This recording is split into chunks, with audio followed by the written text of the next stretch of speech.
I wanted to share a couple additional thoughts about the topic of interest that I've had over the summer, and I've looked with a lot of interest at a lot of the postings from a variety of different YouTube channels that covered the thoughts expressed at the summer conventions of Jehovah's Witnesses, which, as we all know, is the theme of which is remain loyal to Jehovah.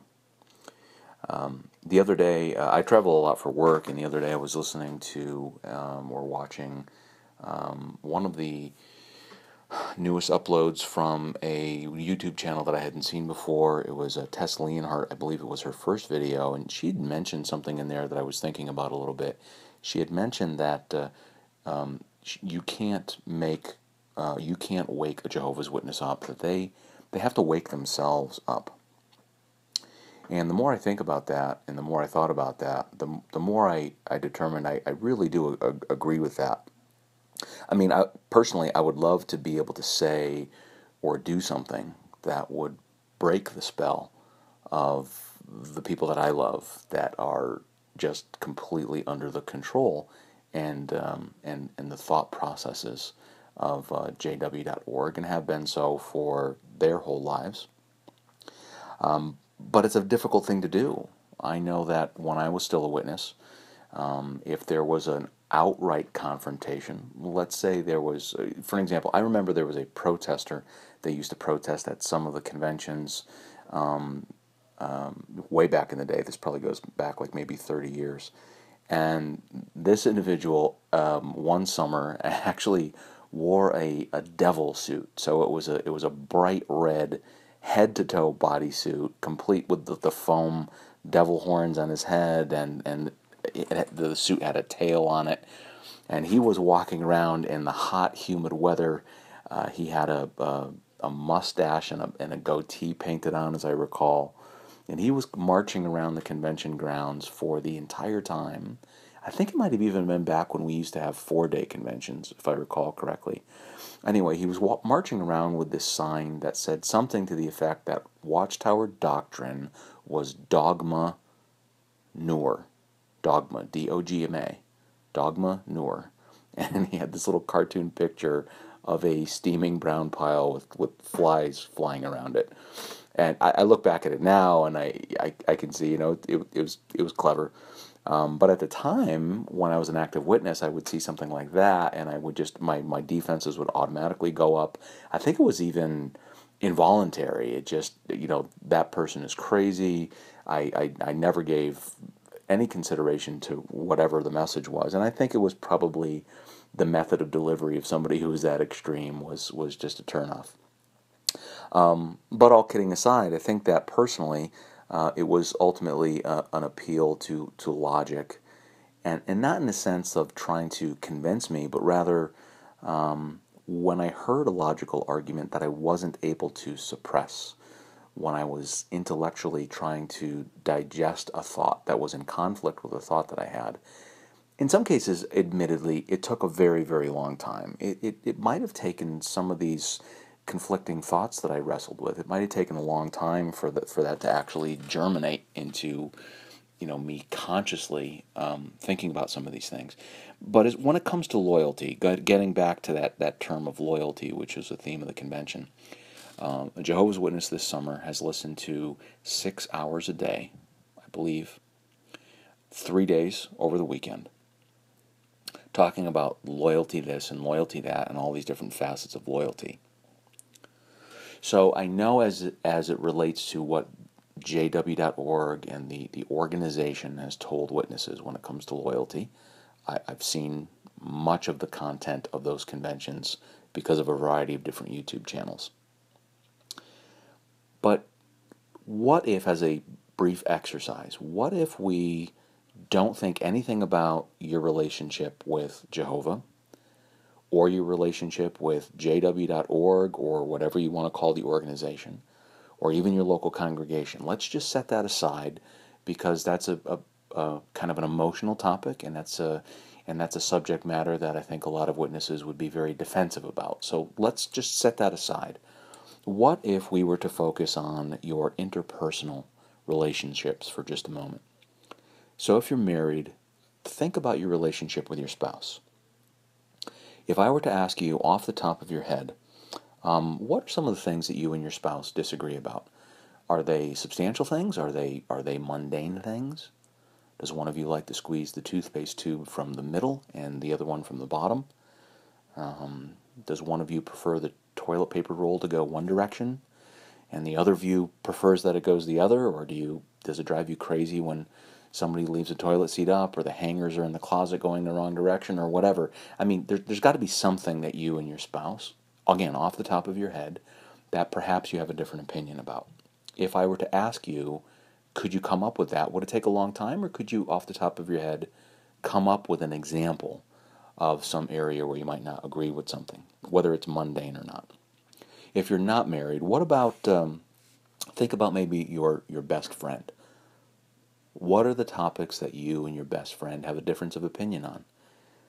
Are they serious things? Are they perhaps mundane things, like, I don't know, your favorite sports team, or where you prefer to go to eat, or whatever?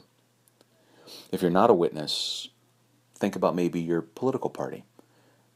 Is there any topic that is the official party platform and position of the party that you're a member of, that you do not agree with, even though many of the other aspects of your political party's platform you might agree with? Is that possible? So if you're a Jehovah's Witness, let's go back to Jehovah's Witnesses for a moment. If you can be honest with yourself, think about this for a moment. If I were to ask you, can you name for me one topic, just one, that you disagree with the organization about? Can you do that? If you can't come up with even one topic that you are not in agreement with the organization about, I would submit to you that that is not the sign of a healthy relationship. I'm not trying to suggest that in order to have a healthy relationship, that you have to disagree about things, but think of all the other quote-unquote healthy relationships you have. Don't each of you in that relationship bring different opinions and backgrounds and perspectives?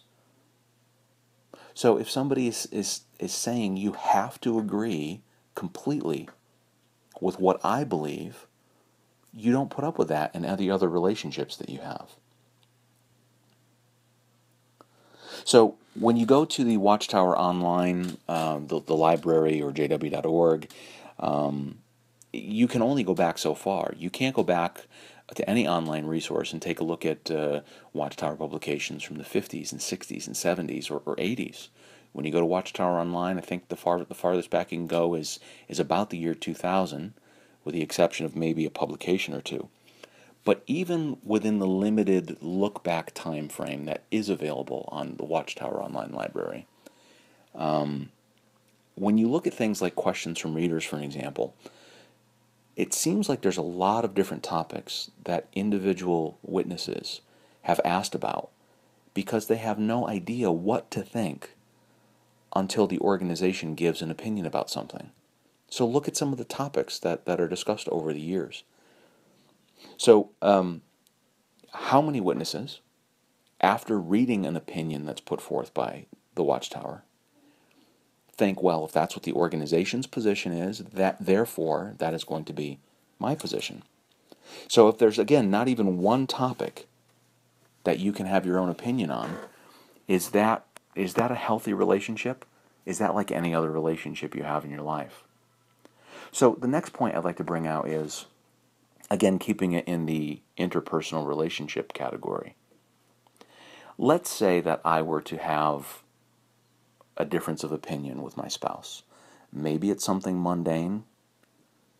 Maybe it's something a little bit more serious than that.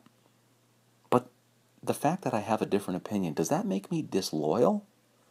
Would you define me as being disloyal to my spouse because I held a different opinion about a topic, or even a couple different topics? Is that ludicrous for me to suggest that?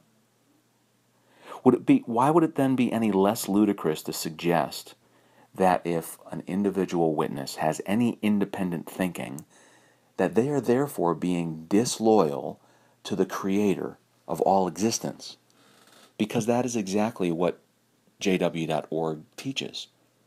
They teach this concept of to have a oneness and to have a unity, and we're united in brotherhood. United in brotherhood means that you're united in purpose and in your goals and in your vision. It doesn't mean that every single belief has to be in lockstep with the dictated doctrines and belief of an organization. And the thinking goes so far within the organization to say that if you hold a different opinion and you share that opinion with anyone, you can therefore be tried and convicted of apostasy. Apostasy, that's a term that's rife with negative connotation, isn't it? The concept is you now hold the thinking of the devil. It's dehumanizing. You are an apostate. You're subhuman. You don't even acknowledge, I shouldn't even acknowledge your existence as a fellow human being because you hold a different opinion.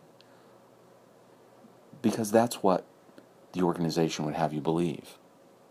I don't know what your thoughts are on this. But interestingly, in the book of Genesis, in the 18th chapter, there's a story in there that describes a conversation that Abraham had with the Lord. And this is the occasion when Sodom was about to be judged. And Abraham had a lengthy conversation with the Lord. He was very concerned with the well-being of his loved ones. So Lot and his family lived in Sodom and that surrounding area. And so Abraham respectfully asked, will you sweep away both the righteous and the wicked together?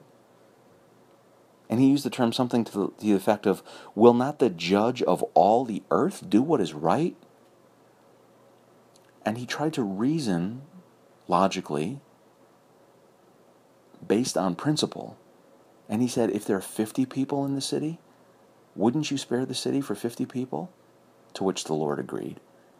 And then he said, well, what if there were 45 or 40 or 30 or 20? And on this reasoning went until Abraham and the Lord agreed that even if there were 10 people, that the Lord would spare the city. Now, upon Abraham raising this conversation, does the Bible indicate to us that the Lord looked at Abraham and said, silence, what's with this impudence? How dare you possibly question me? No. The Lord had this reasoned conversation. As a matter of fact, when we read the Bible today, Abraham has a distinction in the scriptures of being called God's friend. So here, God's friend had a disagreement and reasoned about something. And he asked, based on principle, won't the judge of all the earth do what's right? So when you're being told by any religious organization that the definition of loyalty means total, absolute, and complete agreement with anything that's being said, that's not in harmony with how the Lord interacted with his friend Abraham. So if an organization is trying to suggest that that's what's needed in order for you to have a healthy relationship, please think about that. Please question it and make a determination for yourself.